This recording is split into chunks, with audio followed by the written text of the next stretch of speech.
الحمد لله نحمده ونستعينه ونستغفره ونؤمن به ونتوكل عليه ونعوذ بالله من شرور أنفسنا ومن سيئات أعمالنا من يهد الله فلا مضل له ومن يضلل فلا هادي له أشهد أن لا إله إلا الله وحده لا شريك له وأشهد أن سيدنا ونبينا ومولانا محمدا عبده ورسوله أرسله ربه بالحق بشيرا ونذيرا وداعيا إلى الله بإذنه وسراجا منيرا صلى الله تعالى عليه وعلى آله وصحبه وبارك وسلم تسليما كثيرا أما بعد فأعوذ بالله من الشيطان الرجيم بسم الله الرحمن الرحيم يا أيها الذين آمنوا لا تأكلوا أموالكم بينكم بالباطل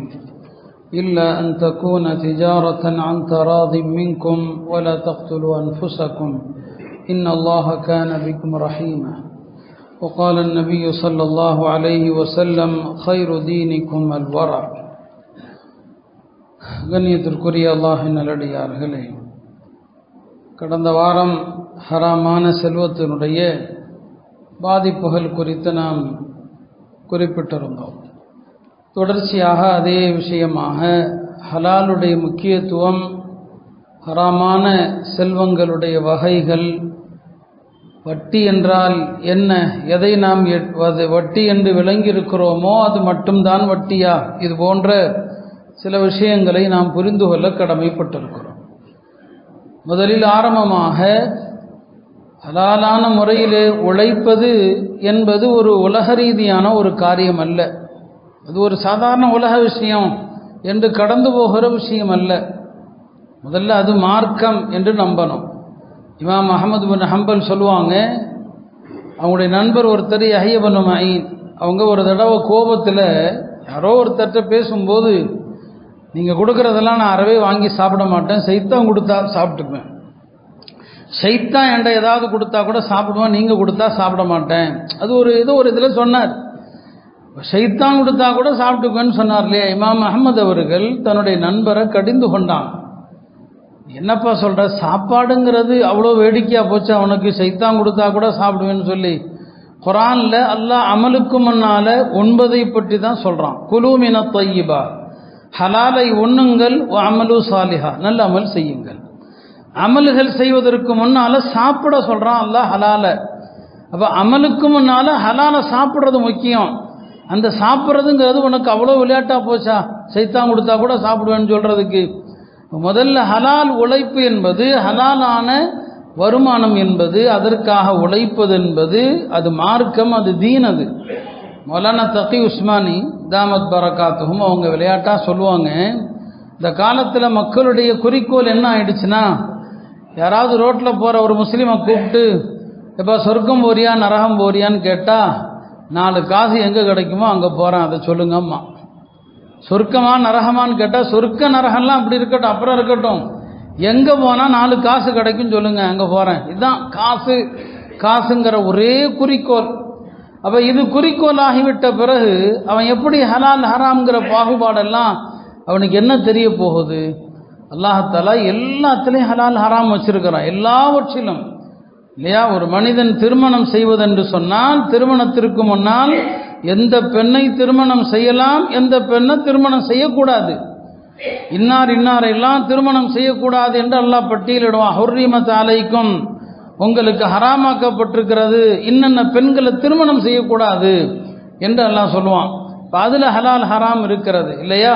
நம்முடைய குணங்கள், நாம் பேசக்கூடிய பேச்சுக்கள், அதில் ஹலால் ஹராம் இருக்கிறது. எல்லா விஷயத்திலுமே அல்லாஹ் சிலவற்றை அனுமதித்திருக்கிறான், அல்லாஹ் சிலவற்றை தடுத்திருக்கிறான்.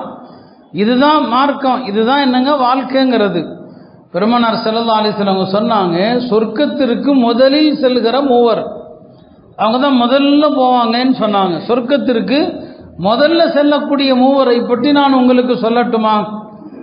அல்லாஹ்வுடைய பாதையில் உயிர் தியாகம் செஞ்ச தியாகி, தன்னுடைய எஜமானுக்கும் அல்லாஹ்வுக்கும் விசுவாசமாக நடந்த ஒரு அடிமை.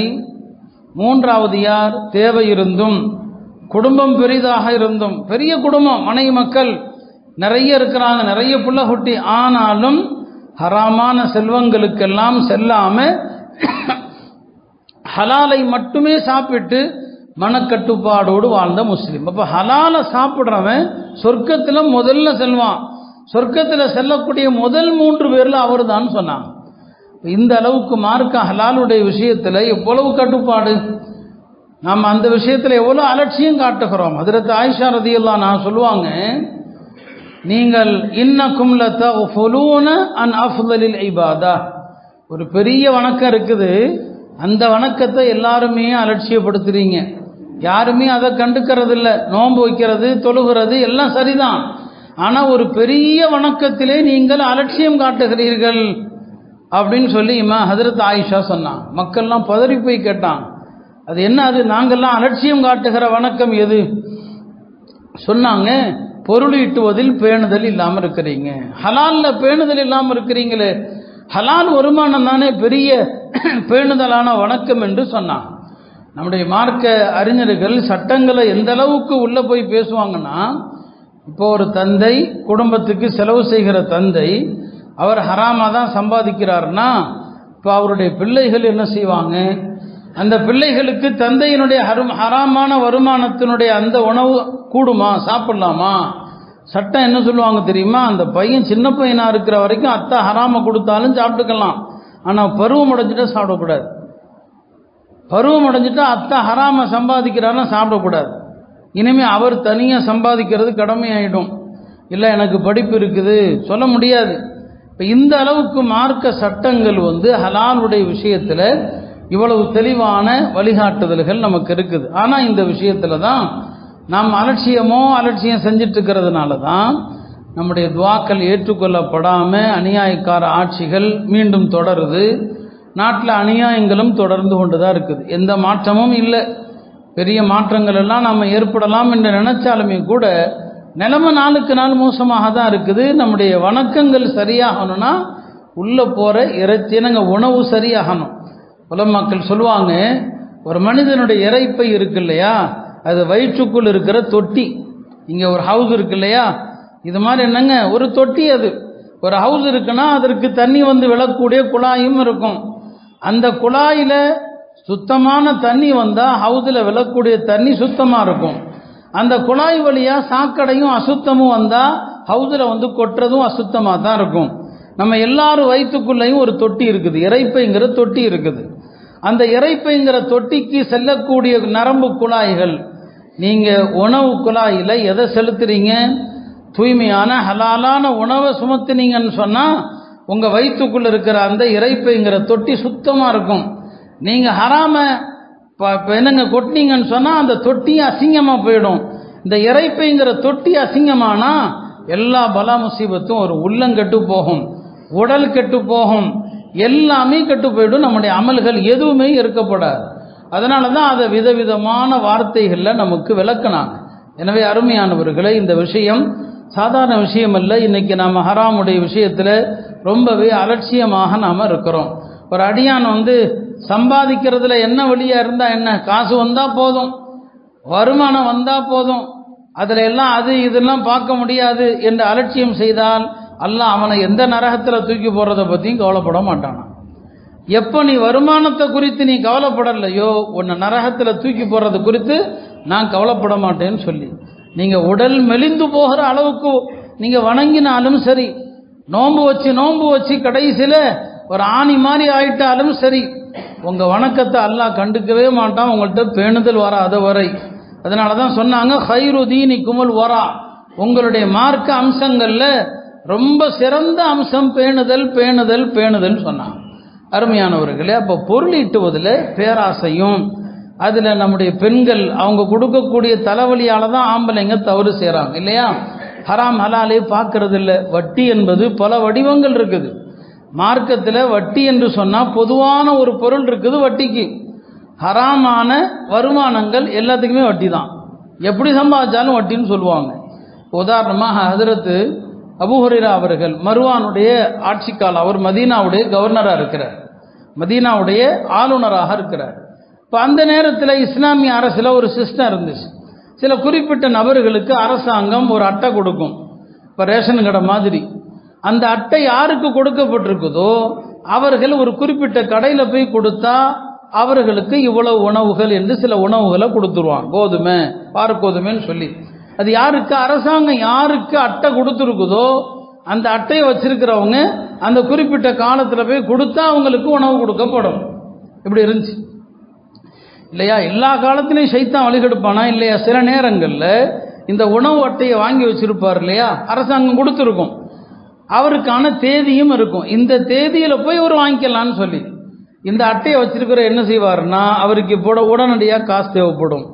அவர் என்ன செய்வார், இந்த அட்டை இல்லாத ஒருத்தண்ட போய், எப்பா எனக்கு இந்த அட்டையை கொடுத்தா உணவு கிடைக்கும், உணவு பொருள் கிடைக்கும், நீ இந்த அட்டையை கொடுத்து வாங்கிக்க அந்த தேதியில், எனக்கு இப்போ காசை கொடுத்துரு, எனக்கு இப்போ காசை கொடுத்துருன்னு சொல்லி மக்கள் என்ன செஞ்சாங்க, அப்படி இந்த அட்டைகளை விற்றாங்க. அபூ ஹுரைரா நேராக மர்வான் இடத்துல போனாங்க. போய் சொன்னாங்க, என்ன வட்டியை ஹலால் ஆக்கிட்டீங்களான்னு கேட்டான். வட்டியை ஹலால் ஆக்கி, அப்படி தான் கேட்குறாரு. நீங்கள் என்ன வட்டியை அஹலல் தர் ரிபா, வட்டியை ஹலால் ஆக்கிட்டீங்கிறார். அவர் ஆடி போயிட்டார். நான் எங்கங்க வட்டி ஹலால் ஆக்குனேன், நான் எப்போ வட்டி கூடுன்னு சொன்னேன்? உங்கள் ஆட்சியில் மக்கள் செய்கிறத பார்த்தீங்களா? இந்த உணவு அட்டைகளை விற்கிறாங்க, உணவு அட்டைகளை விற்கிறாங்க. பெருமானாருடைய ஒரு ஹதீஸ் இருக்கிறது, எந்த பொருளும் கைக்கு வருவதற்கு முன்னால் விற்கிறது ஹராம். எந்த பொருளும் நம்ம கைக்கு வந்த பிறகு அடுத்தவருக்கு விற்கலாம். ஒரு பொருளை நீங்கள் வாங்குறீங்க, நீங்கள் இன்னொருத்தருக்கு அதை எப்போ விற்கலான்னு சொன்னால் நீங்கள் அதை கைப்பற்றணும். உங்கள் கைக்கு வராமல் அடுத்த ஆளுக்கு விற்றா அதுவும் வட்டி, அதுவும் என்னதான் வட்டி தான். இப்போ இந்த உணவு அட்டையை வச்சிருக்கிறவங்க அவங்க கடையில் போய் அந்த பொருளை வாங்கி அதுக்கப்புறம் யாருக்காவது விற்றா அது வேறு விஷயம். ஆனால் நடக்கிறது என்ன, இந்த உணவை கைப்பற்றாமல் இவர் உணவு அட்டையை விற்கிறாரு, இது வட்டின்னு சொன்னான். உடனே அவர் உத்தரவு போட்டார், எல்லா கையில இருந்தும் இந்த அட்டைகளை எல்லாம் புடுங்குங்கன்னு சொன்னார். அப்போ என்னன்னா, சஹாபாக்கள் ஹராமான வருமானம் எந்த வழியில வந்தாலும் வட்டினாங்க. ஒரு முஸ்லீம் மது வியாபாரம் பண்றான், அந்த மதுவை விற்று வருகிற காசு வட்டின்னு சொன்னாங்க. வட்டின்னு சொன்னா ஒரு குறிப்பிட்ட ரகம், ஏதோ லோன் மட்டும்தான் வட்டி, ஒரு குறிப்பிட்ட வகை இல்லை. ஹராமான வருமானங்கள் என்னென்ன வடிவத்தில் இருக்கிறதோ எல்லாமே வட்டி தான். அதை புரியாமல் நாம் எத்தனையோ தவறுகளை நாம் செய்கிறோம். போய் பேராசை தானே, பொருள் ஈட்டுவதில் உள்ள பேராசையினால தான் எவ்வளவு பிரச்சனை. வட்டி வாங்கிறதும் ஹராம், கொடுக்கறதும் ஹராம். நம்மள்கிட்ட என்ன பொருளாதாரம் இருக்குது? ஒரு வீடு கட்டலாம் நினைக்கிறோன்னு சொன்னால் வீடு கட்டுவதற்கு என்ன பட்ஜெட் ஆகும்? நம்மள்கிட்ட என்ன இருக்குது? இந்த வீடு கடைசி வரைக்கும் கட்டி முடிக்கிற அளவுக்குள்ள பொருளாதாரம் என்ன? இதெல்லாம் யோசிக்கிறது இல்லை. கண்ணா பின்னான்னு ஆரம்பிச்சிட வேண்டியது, பாதியில் நிறுத்த வேண்டியது, பேங்க்ல லோன் வாங்க வேண்டியது. எவ்வளவு வீடுகள் இன்னைக்கு வங்கிகள் மூலமாக தடுக்கப்பட்டிருக்கிறத பார்க்குறோம். ஒரு பக்கம் ஹராமு, சொந்த வீடும் இடமும் கைவிட்டு போகிற அபாயம், இதெல்லாம் பேராசை. இன்னொரு வகை தவறு பெரும் பரவலாக நடக்குது, எல்லா தரப்புலையும் நடக்குது. மார்க்கத்தில் கூட்டு வியாபாரத்துக்கென்று வழிமுறைகள் இருக்குது. ஒரு வியாபாரத்தில் நீங்கள் பார்ட்னர் ஆகிறீங்கன்னு சொன்னால் அதுக்கென்று மார்க்கத்தில் ஷரத்துகள், நிபந்தனைகள், வழிமுறைகள், அந்த வழிமுறைகளுக்கு உட்பட்டு தான் வியாபாரம். சரிங்களா? எந்த ஒரு வியாபாரத்தில் நீங்கள் சேர்ந்தாலும் லாப நஷ்டத்தில் பங்கெடுக்கணும். லாபமோ நட்டமோ சதவீதம், நீங்கள் இவ்வளவு பணம் கொடுக்குறீங்க, லாபத்தில் உங்களுக்கு இத்தனை சதவீதம், அதுதான் மார்க்க அனுமதிக்கும்.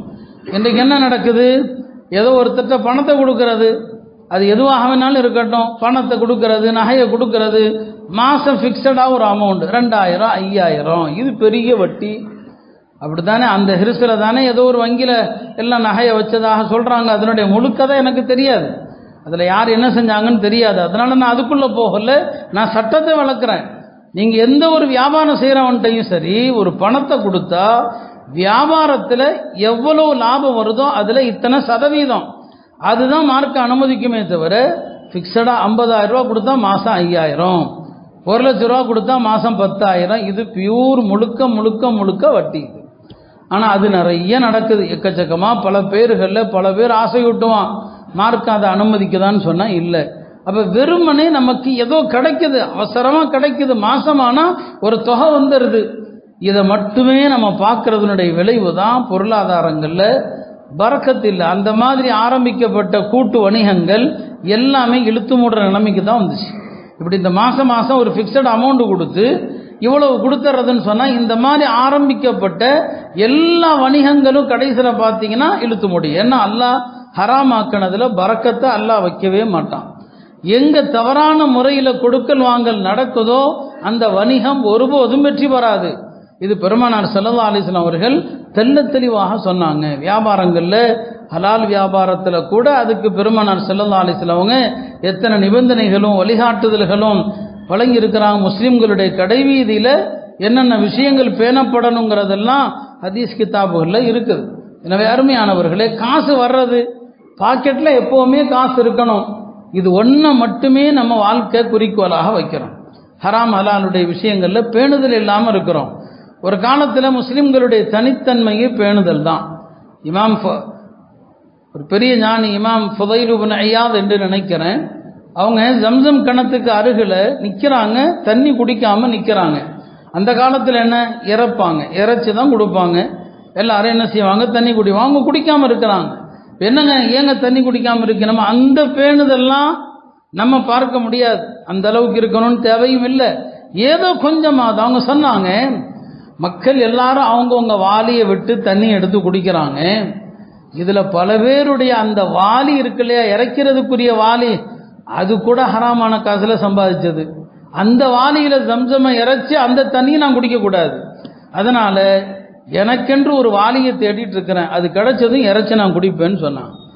இந்த அளவுக்கு பேணுதல் என்பது அந்த கால மக்களுடைய உச்சக்கட்டமான அடையாளம் அதுதான். இமாம் அஹ்மது பின் ஹம்பல் இடத்துல கேட்டாங்க, அந்த காலத்தில் ஹதீஸுகளை எழுதி வைக்கிறதுக்கு எல்லார்ட்டையும் பேப்பர் இவ்வளவு தாராளமாக இருக்காது. காகிதம் இருக்கும், பெரிய பெரிய தோலில் எழுதி வச்சுருப்பாங்க, மரத்தினுடைய இலைகள் பெரிய பெரிய இலைகளில் எழுதி வச்சுருப்பாங்க. இமாம் அஹ்மது இடத்துல ஒரு ஆள் கேட்டாங்க, இப்போ ஒருத்தர் இலைகளில் ஹதீஸுகளை எழுதி வச்சிருக்கிறார். அந்த ஹதீஸை இலைகளில் எழுதி வச்சிருக்கிறார் இல்லையா, அவர் கையிலிருந்து காற்றுல ஏதோ ஒரு இதில் அந்த இலைகள் எல்லாம் கீழே விழுந்துருச்சு. இப்போ அந்த கீழே விழுந்த இலையை இன்னொருத்தர் எடுக்கிறார். எடுத்து பார்த்தா அதில் ஹதீஸா இருக்குது. இப்போ அதில் இருக்கிற ஹதீஸை அந்த இலையில யார் எழுதி வச்சிருக்கிறாரோ அவர்கிட்ட அனுமதி கேட்டு தான் எழுதணுமா, கேட்காம எழுதலாமான்னு சொல்லி இமாம் அஹ்மது சொன்னாங்க, இல்லை, அவர்கிட்ட முதல்ல அனுமதி கேட்டுட்டு தான் அந்த இலையில இருக்கிற ஹதீஸை கூட நீ எழுதணும். ஏன்னா அந்த இலை கூட அவருக்குரியது. அதில் இருக்கிற ஹதீஸை அவர்கிட்ட கேட்காம நீ எழுதுறதும் உனக்கு அனுமதி இல்லைன்னு சொன்னாங்க. எவ்வளவு பேணுதல்! அப்போ அந்த காலத்தில் அந்த மக்களுடைய துவாக்கள் எல்லாம் உடனே ஏன் கபூல் ஆச்சு, உடனே ஏன் அல்லாஹ்தஆலா ஏற்றுக்கொண்டான்? காரணம் அதுதான். இந்த எது நம்மள்கிட்ட வருது, உள்ள என்ன நமக்கு போகுது, அதில் அவங்க காட்டிய அக்கறையும் அதில் காட்டிய அந்த தூய்மையும் தான் இந்த அளவுக்கு. இன்னைக்கு எல்லாம் ஹலால் ஆக்கிற காலம். பெருமானார் ஸல்லல்லாஹு அலைஹி வஸல்லம் அவங்க பின்னால் ஒரு காலம் வரும்னு சொன்னாங்க, இஸ்திஹலாலுல் மஆசி, எல்லா பாவத்தையும் ஹலால் ஆக்குவாங்க. ஆண்களுக்கு பட்டு துணி ஹலாலுன்னு சொல்லுவாங்க, மதுவை ஹலால் ஆக்குவாங்க, விபச்சாரத்தை ஹலால் ஆக்குவாங்க, இசை கருவிகளை ஹலால் ஆக்குவாங்க. இது எல்லாத்தையும் சொன்னாங்க. அந்த மாதிரி தான் இன்னைக்கு வட்டியும் என்னங்க ஹலால். அதையும் ஒரு கூட்டம் பேங்க்ல தரக்கூடிய வட்டி கூடும், அது வட்டி இல்லை. இப்படி நடந்தா என்ன ஆகும்? பெருமானார் சொன்னாங்க, அந்த கூட்டம் அதுல ஒரு சாரார் அல்லாஹ்வுடைய அதாபை கொண்டு தண்டிக்கப்படுவாங்க, ஒரு சாரார் பன்றிகளா குரங்குகளா மாற்றப்படுவாங்க. ஹதீஸ் புகாரில் வரக்கூடிய ஹதீஸ். கியாமத்துக்கு முன்னால அப்படி ஒரு கூட்டம் வரும் என்று பெருமானார் ஸல்லல்லாஹு அலைஹி வஸல்லம் அவங்க எச்சரிக்கை செய்யறாங்க. அது அருமையானவர்களே, அதனால காசு யாரோ தர்றான் அப்படிங்கிறதுக்காக மட்டுமே பணத்தை சரி உடனடியாக கிடைக்குது அப்படிங்கிறதுக்காக ஹராம் ஹலாலுடைய இந்த வழிகாட்டுதல்கள் பேணுதல்கள் இதெல்லாம் இல்லாமல் நாம் எதையும் செஞ்சு பிரயோஜனம் இல்லை. உலமாக்கள் அழகா சொல்லுவாங்க, ஒரு கட்டடத்துக்கு அஸ்திவாரம் முக்கியம். அஸ்திவாரம் உறுதியாக இருந்தால் அதன் மீது எழுப்பப்படுகிற கட்டடம் உறுதியாக நிற்கும். அஸ்திவாரம் சரியில்லை, கட்டடம் சீக்கிரம் விழுந்துரும். இந்த மார்க்கத்தினுடைய அஸ்திவாரம் என்ன தெரியுமா? ஹலாலு தான். ஹலாலுங்கிற அஸ்திவாரத்தின் மீது தொழுகைங்கிற கட்டடம், நோம்புங்கிற கட்டடம், ஹஜ்ஜுங்கிற கட்டடம் நீங்க ஹலாலுக்கு மேல எழுப்புனீங்கன்னா இந்த வணக்கங்கள் பூரா ஏற்றுக்கொள்ளப்படும். நீங்க அமைக்கிற அஸ்திவாரமே ஹராம், எல்லாம் ஹராம், உண்ணக்கூடிய உணவு உடை எல்லாமே ஹராமா இருக்குதா, அதுக்கு மேல நீங்க எழுப்புகிற நோன்பு ஜக்காத்து ஹஜ்ஜு எல்லாமே அஸ்திவாரம் பலவீனமா இருக்கிறதுனால பிரயோஜனம் இல்லாம பரத்தப்பட்ட புழுதியாக ஆகிப்படும் சொன்னாங்க இல்லையா. நீங்க வாங்குற சட்டை, நீங்க வாங்குற அந்த துணி 300 ரூபா கொடுத்து வாங்குறீங்க, 299 ரூபா ஹலாலு தான், ஒரே ஒரு ரூபா ஹராம் சொன்னா அந்த சட்டையை போட்டு நீங்க தொழுதா அந்த தொழுகை ஏற்கப்படாது, அந்த தொழுகை ஏற்கப்படாது. ஹராமான காசுல நீங்க சதக்கா செஞ்சா தர்மம் செஞ்சீங்கன்னு சொன்னா இமாம் சுஃபியான் சௌரி சொன்னாங்க, ஹராமை கொண்டு சதக்கா செய்கிறவனுடைய உதாரணம் நஜிசான ஆடைய நஜிசான தண்ணியில் கழுவுற மாதிரி. ஆடை நஜிசா போனால் அது சுத்தமாகணும். அதுக்கு என்ன செய்யணும்? சுத்தமான தண்ணியில் கழுவுனா சுத்தமாகும். என்ன செய்யறான்? நஜிசான தண்ணியில் போய் முக்கிறான். அந்த ஆடை சுத்தமாகுமா? ஆகாது. இன்னைக்கு எல்லாமே நாம நஜிசான தண்ணியில் கலக்கக்கூடிய அந்த மனிதனுடைய நிலையை போல தான் நம்முடைய எல்லாமே ஹராம் ஹராம்ங்கிற இந்த நிலையில் இருக்கிறதுனால தான் நம்முடைய வணக்கங்கள் அர்த்தமற்ற நிலையில் இருக்குது. மன்னர் முத்தவக்கில், அந்த காலத்தில் மன்னர்கள் சில நேரங்களில் அவங்களுக்கே ஒரு குற்ற உணர்ச்சி வரும். அதனால சில ஆபிதுகள், சில ஜாஹிதுகள், உலக பற்றற்ற மனிதர்கள் அவங்கள போய் பார்ப்பாங்க. முத்தவக்கில் மன்னர் ஒரு மாளிகையை கட்டியிருந்தார். அந்த நேரத்தில் அவருடைய ஆட்சியில் பஹ்லூல் என்று ஒரு மனிதர் இருக்கிறார். ஒரு சாதா சீதா அப்பாவி, ஒரு அல்லாஹ்வுடைய அடியார். அவரை கூப்பிட்டு வந்து, அந்த அடியானை கூப்பிட்டு வந்து, என்னுடைய மாளிகை எப்படிப்பா இருக்குது, இதை பற்றி நீ என்ன சொல்கிறேன்னு கேட்டார். அவங்க சொன்னாங்களா, இந்த மாளிகையை நீங்கள் ஹலாலான செல்வத்தில் கட்டியிருந்தா, பியூர் ஹலாலான செல்வத்தில் நீங்கள் இதை கட்டியிருந்தீங்கன்னு சொன்னால் அப்பையும் நீங்கள் குற்றவாளி தான். ஏன்னா இவ்வளோ பெரிய அரண்மனை இஸ்ராஃப். இன்னல்லாஹ் லா யுஹிப்புல் முஸ்ரிஃபீன். அல்லாஹ் இஸ்ராஃப் செய்பவர்களை அல்லாஹ் விரும்புகிறதே இல்லை. எனவே நீ ஹலாலில் கட்டியிருந்தா கூட இது இஸ்ராஃபினால நீங்கள் அல்லாஹ்வுடைய கோபத்திற்குரிய ஆளு தான். ஒருவேளை அரசர்கள் பூரா என்ன தவறான வழியில் பொருளிட்டு இருப்பாங்க. ஹராமான காசில் இந்த அரண்மனையை கட்டியிருந்தா நீங்கள் மக்களுடைய பொது நிதியில் மோசடி செய்த துரோகி. இன்னல்லாஹ் லா யுஹிப்புல் ஹாயினீன். அல்லாஹ் துரோகிகளை மோசடி செய்பவர்களை விரும்புறதில்லைன்னு சொன்னான். அப்போ ரெண்டில் நீ எதை செஞ்சாலும் நீ குற்றவாளின்னு சொன்னான் இல்லையா? அப்போ அந்த அளவுக்கு ஒரு காலத்தில் இப்போ நாம வீட்டில் பெண்கள் வேலை செஞ்சிட்ருக்கிறாங்க. திடீர்னு என்ன முடிஞ்சு சிலிண்டர் தீர்ந்து போச்சு. இப்போ என்ன செய்வோம்? ஒன்றும் பக்கத்து வீட்டில் சிலிண்டர் வாங்குவோம். சில நேரங்களில் ரொம்ப அவசரமான பொருளை ரொம்ப பழக்கம்னு சொன்னால் பக்கத்து வீட்டில் போய் சமைப்போம். பக்கத்து வீட்டு அடுப்பில் சமைக்கிற விஷயத்தில் கூட ஹலால் ஹராமுடைய பேணுதல் இருக்குது. அவங்க சிலிண்டரை வாங்கினா என்ன தப்பு? இமாம் அஹ்மது பின் ஹம்பல் ஒரு நோயிலிருந்து குணமடைஞ்சு திடீரென்று கடுமையான பசியில் இருக்கிறாங்க. எல்லாரும் அவசர அவசரமாக அவங்களுக்கு ஏதாவது ரொட்டியோ ஏதோ செஞ்சு கொடுக்கணும்னு சொல்லி ஒரு உணவை செஞ்சு கொண்டு வந்து வச்சுட்டாங்க. இமாம் அஹ்மது கேட்டாங்க, என்னப்பா இவ்வளோ சீக்கிரம் நம்ம அடுப்பில் எப்படி ரெடியாச்சு? அவங்க சொன்னாங்க, ஏன்னா அந்த காலத்தில் அடுப்பை எரிக்கணும்னா அதுக்கு முன்னால் என்ன செய்யணும்? நிறைய வேலைகள் இருக்குது. இப்போ மாதிரி உடனே பற்ற முடியாது இல்லையா? சிலிண்டர் அடுப்பு மாதிரி. என்னடா நம்ம வீட்டில் இவ்வளோ சீக்கிரம் எப்படி தயாராச்சுன்னு கேட்டாங்க. இப்போ அவங்க சொன்னாங்க, பக்கத்து வீட்டில் ஒருத்தர் சாலிஹன் இருக்கிறாரு, அவருடைய அடுப்பு ஆல்ரெடி எரிஞ்சிக்கிட்டு இருந்துச்சு. எரிஞ்சிக்கிட்டு இருக்கிற அடுப்பில் உங்களுக்குன்னு சொல்லி ரொட்டியை சுட்டு கொண்டு வந்தோன்னு சொல்லி இமாம் சொன்னாங்க, வேண்டாம் இந்த ரொட்டி வேணாம், தள்ளி கொடுங்க. என்னங்க என்ன தப்பு கேட்டாங்க. அவர் உங்கள் தோஸ்து தானேன்னு சொல்லி. தோஸ்து தான், நண்பர் தான். அவர் அரசாங்கத்தில் வேலை செய்கிறாரு, அரசாங்கத்துடைய பல சலுகைகளை அனுபவிக்கிறாரு. அரசாங்கத்திலிருந்து கிடைக்கிற எல்லாமே சுத்தமான ஹலாலுன்னு சொல்ல முடியாது, சந்தேகமும் இருக்கும். அதில் நான் சந்தேகத்திற்கிடமான அவருடைய அடுப்பில் சுடப்பட்ட ரொட்டி எனக்கு வேண்டாம், தள்ளி கொடுங்கன்ட்டான். எவ்வளோ பெரிய நம்ம இந்த அளவுக்குள்ள தூய்மை நிச்சயமாக நமக்கு சாத்தியம் இல்லை. யாருக்குமே, எனக்கோ உங்களுக்கோ சாத்தியம் இல்லை. இந்த வரலாறுகளை தெரிந்து குறைஞ்சபட்சம் தெளிவான ஹராம் சொன்னமா இல்லையா? பணத்தை கொடுத்து மாதம் 5000 வாங்குறது, மாதம் 10,000 வாங்குறது, ஃபிக்ஸடாக ஒரு அமௌண்ட் வாங்குறது, இதெல்லாம் தெளிவான ஹராம். இது தெளிவான வட்டியில் கட்டுப்பட்டது. இப்போ இந்த மாதிரியான ஹராமையாவது நாம் செய்யாமல் இருக்கணுமா இல்லையா? இந்த ஹராமுகளை செய்து கொண்டு நம்முடைய எந்த வணக்கங்கள் ஏற்கப்படுது? ஒரு மனிதன் தன்னுடைய குடும்பத்தினருக்காக ஹலாலான வருமானத்திற்கு அவன் உழைத்தா, இப்போ நீங்கள் கேள்விப்பட்டிருப்பீங்க, 5 நேர தொழுதா மரத்திலிருந்து பாவங்கள் உதிர்றமா, இலைகள் உதிர்ற மாதிரி பாவங்கள் உதிருதுன்னு சொல்லி. அது தொழுகையாளிக்கு மட்டும் வரல, ஹலாலுக்காக வேர்வு சிந்துறான் இல்லையா? மனைவி மக்களுக்கு ஹலாலான உணவு கொடுக்கணும், அதுக்காக வேர்வை சிந்துறான் பாருங்க. அந்த வேர்வை துளிகள் ஒவ்வொன்றிலிருந்தும் அவனுடைய பாவம் மன்னிக்கப்படுது. அல்லாஹ்வுடைய பாதையில் அறப்போர் செய்கிற மாதிரி. இன்னைக்கு ஜிஹாதுங்கிறது எதிரிகளோடு வாளேந்தி சண்டை போடுறதல்ல. இன்னைக்கு ஜிஹாதுங்கிறது ஹலால் வருமானம் தான். என்ன ஆனாலும் சரி, ஹராமோ சந்தேகத்திற்கிடமானவைகளோ இது எதுவுமே வேண்டாம், முழுக்க ஹலால் வந்தால் போதும் என்று ஒரு மனிதன் நினைத்தான்னு சொன்னால் இந்த காலத்தில் பெரிய முஜாஹித் என்று உலமாக்கள் அவனை சொன்னான். எனவே அருமையானவர்களே, நாமோ என்னென்ன தவறுகள் இன்றைக்கு நடக்கிறதோ எல்லாவற்றுக்கும் காரணம் இதுதான்.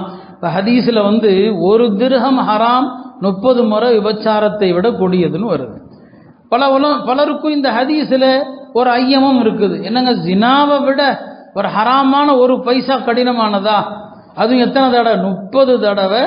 விபச்சாரம் செய்வதை விட ஒரே ஒரு திரகம் வட்டி கடுமையானது.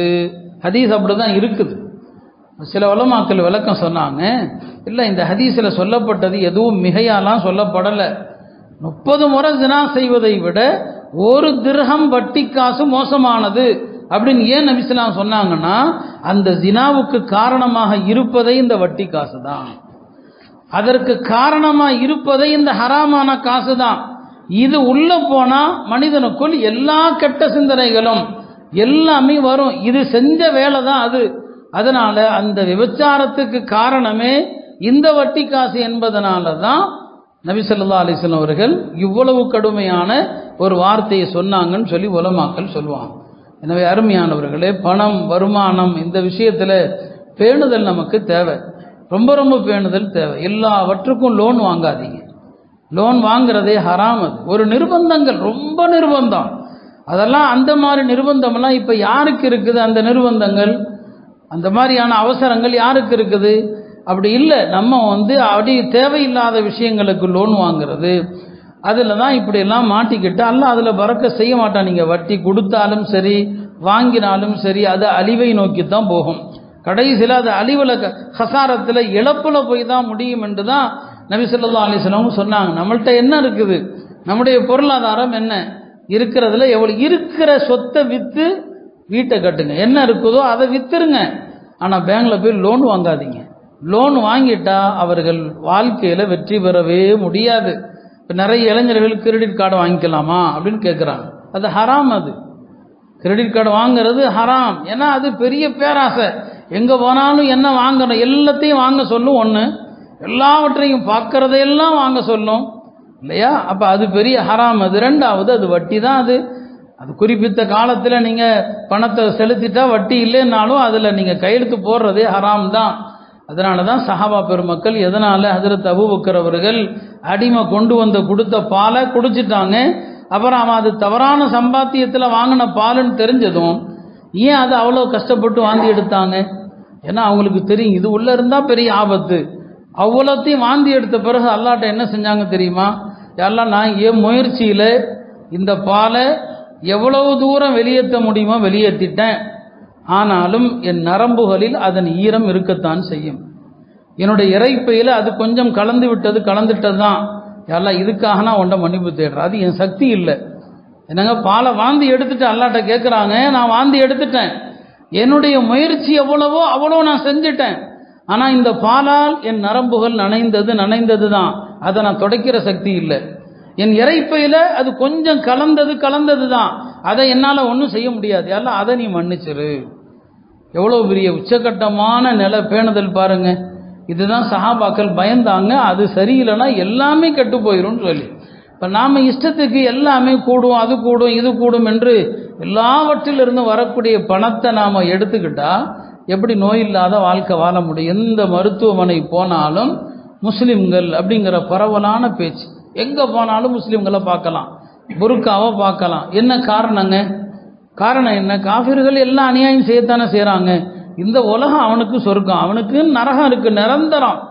முஸ்லிம்கள் செய்யக்கூடிய இந்த தவறுகளுக்கான தண்டனையை தான் நோய்களாக, பல்வேறு வகையான நோய்களாக நம்ம பார்க்குறோம். பல வகையான நோய்கள் எல்லாம் பாதுகாக்கணும். எவ்வளவு புற்றுநோய்கள் பரவி போய் கிடக்குது. என்னென்ன வியாதிகள் பேர் கேள்விப்படாத, சொல்லவே முடியாத பல வியாதிகள் எல்லாம் கிடக்குதுன்னு சொன்னால் என்ன? இந்த ஹராம் தான். நம்முடைய தாய்மார்கள் ஒரு பெரிய காரணம். ஆண்கள் செய்யக்கூடிய தவறுகளுக்கு ஒரு ஆணுடைய பொருளாதாரம் என்ன, அவன் எந்த நிலையில் இருக்கிறாங்கிறத யோசிக்கிறதே கிடையாது. அவனை சீண்டி விடுறதே இந்த பொம்பளைங்க தான் இல்லையா? அவன் ஏதாவது வாங்கி கொடுக்கலன்னா நீ எதுக்குமே லாய்க்கில்லைன்றுவா. அவனுக்கு அது பெரிய தன்மான பிரச்சனை. எல்லா பொம்பளையுமே நன்றி கெட்டவங்க தானே.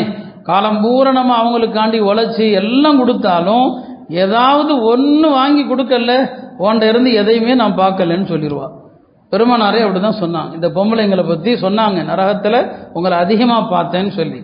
ஏன் அதிகமாக பார்த்தீங்கன்னு கேட்டாங்க. நீங்கள் கணவனுக்கு நன்றி துரோகம் செய்கிறீங்க. எப்படி நன்றி துரோகம் செய்கிறோன்னு கேட்டாங்க. அவன் காலம் பூரா உங்களுக்கு எல்லாம் செஞ்சுருப்பான், ஏதோ ஒரு கட்டத்தில் முடியாதுன்னு இருப்பான். ஒன்னால நான் எந்த இன்பத்தையும் சந்திக்கலைன்னு ஒரே வாரத்தில் முடிச்சிருவீங்க. எல்லா வீட்லையும் நடக்கிற கதை இது. எல்லா வீட்லையும் இதுதான் ஆண்களுக்கான பிரச்சனை. இந்த பொம்பளைங்க தான். பொம்பளை ஹலால் ஹராம பேணக்கூடிய பொம்பளையா இருந்துட்டா ஆண்கள் எல்லாம் அவுலியாக்களாக தான் இருப்பாங்க. இப்போ அங்கே திருப்திப்படுத்தணும், வேற வழி இல்லை. அங்கே திருப்திப்படுத்துறதுக்கு என்ன செய்யறது? லோனை வாங்கு, அதை வாங்கு, வட்டியா, அதுவா இதுவா எல்லாத்தையும் போட்டு கலந்துறது. ஒரு பக்கம் இன்சூரன்ஸு நிர்பந்தம். வாகனத்துக்கு இன்சூரன்ஸ் பண்ணுறது சட்டம். இல்லைன்னா ரோட்டில் போலீஸ் பிடிச்சான்னா ஃபைன் போட்டுருவான். நிர்பந்தத்துக்காக. இல்லைன்னா இன்சூரன்ஸுக்கும் மார்க்கத்துக்கும் சம்மந்தம் இல்லை, கூடாது. இப்போ நீங்கள் இன்சூரன்ஸ் பண்ணியிருந்தீங்க, சட்டத்துக்காக கூடும். ஆனால் வாகனம் விபத்துக்குள்ளானா இன்சூரன்ஸ் கம்பெனி நஷ்டத்துக்குரிய பணத்தை தர்றான்னு சொன்னால், நான் ஏற்கனவே சொல்லியிருக்கேன், நீங்கள் எவ்வளோ ப்ரீமியம் கட்டினீங்களோ அதுதான் வாங்கலாம். அதான் உங்களுக்கு ஹலால். அதுக்கு மேலே வாங்கக்கூடாது. என்னங்க அவன் தானே கொடுக்குறான், சும்மா தானே கொடுக்குறான். இல்லை, ஜாயிஸ் இல்லை. மேலதிகமாக உள்ளதை நீங்கள் யாருக்காவது கொடுத்தாகணும். யாருக்காவது நீங்கள் தர்மமாக தான் கொடுக்கணுமே தவிர மேலதிகமாக உள்ளதை நீங்கள் இது பண்ணக்கூடாது. கொஞ்சம் கஷ்டம். ஒரு 40 நாள் ஒரு உறுதியாக ஹலாலை மட்டும் ஒரு மனுஷன் சாப்பிட்டான்னு சொன்னால் அவனுடைய உள்ளம் பிரகாசம் அடையும். அவன்கிட்ட இருந்து தத்துவங்கள் ஞானங்கள் வெளிப்படும். ஹலால 40 நாள் நான் எந்த சந்தேகத்திற்கிடமான இதுக்கும் போகமாட்டேன், பியூர் ஹலாலில் இருப்பேன்னு சொல்லி ஒரு 40ங்கிற எண்ணிக்கைக்கு ஒரு பெரிய தாக்கம் இருக்குது. அதனால தான் சூஃபியாக்கள் 40 நாள் சில்லா இருப்பாங்க. ஜமாத்தில் 40 நாள் இதெல்லாம் அந்த அடிப்பில் வர்றதான். அதுக்கு ஒரு தாக்கம் இருக்குது. அந்த மாதிரி ஒரு மனுஷன் ஒரு 40 நாள் தூய்மையாக இருப்பேன் அப்படின்னு உறுதி எடுத்தால் வாழ்க்கை பூரா ஹலாலாக ஆகிடும். எனவே அல்லாஹ் நம்மளை ஹராமில் இருந்து அல்லாஹ் பாதுகாக்கணும். இந்த ஹராமான செல்வங்கள் போய் தான் நம்முடைய உடலை கெடுத்து விதவிதமான நோய்களை காரணமாக்குது. இந்த பாவங்கள் பெருகும்போது பாவம் செய்யாதவங்களும் பாதிக்கப்படுவாங்க. இதுதான் ஒரு விஷயம். இந்த பாவங்களை செய்கிறதுனால பாருங்க, பிறக்கிற குழந்தை கேன்சரோடு பிறக்குது. அந்த குழந்தை என்ன பாவம் செஞ்சது? அந்த குழந்தை என்ன செஞ்சதுங்க? பெரியவர்கள் செய்கிற பாவங்கள் குழந்தைகளை பாதிக்கும். தலைமுறையும் பாதிக்கும். ஹராமான காசுகள் நம்ம தௌபா செய்யல பெரியவங்க, அடுத்த பேரம்பேத்திகள் வரைக்கும், அடுத்தடுத்த தலைமுறை வரைக்கும் பாதிக்கும். ஹலாலுடைய பரக்கத்து தலைமுறைக்கு நீடிக்கும். நீங்க ஹலாலா சம்பாதிச்சு வச்ச சின்ன செல்வத்தை விட்டுட்டு போனீங்க, உங்களுடைய பேர குழந்தைகள் பன்மடங்கா பெருகி அந்த ஹலாலை அனுபவிப்பாங்க. அப்ப இந்த ஹராமுகளுடைய விளைவு தான் பாவமற்றவர்கள் எல்லாம் நோய்களால் பாதிக்கப்படுறாங்க. அவர்களுடைய சாபங்கள் எல்லாம் இந்த பாவம் செய்கிறவங்களை தான் பீடிக்கும் என்பதை நாம் மறந்துடக்கூடாது. அல்லாஹாலா இந்த ஹராமான சந்தேகத்திற்கிடமான பொருளீட்டுகிற வழிகளிலிருந்து அல்லாஹ் இந்த உம்மத்தை பாதுகாத்து கொஞ்சமானாலும் சரி பரக்கத்தான நிறைவான ஹலாலான ரிஸ்கை அல்லாஹ் நமக்கும் நம் சந்ததிகளுக்கும் தந்தல்வானாக. எல்லா விதமான நோய் நொடிகளை விட்டு அல்லாஹ் நம்மை பாதுகாப்பானாக. ஆட்சியாளர்களுடைய இதயங்களை அல்லாஹ் இலகச் செய்வானாக. இந்த சமூகத்துக்கு இருக்கக்கூடிய எல்லா விதமான ஆபத்தான சூழல்களையும் சாதகமாக மாற்றுவானாக. வஆகிரு தஅவானா அனில் ஹம்துலில்லாஹி ரப்பில் ஆலமீன்.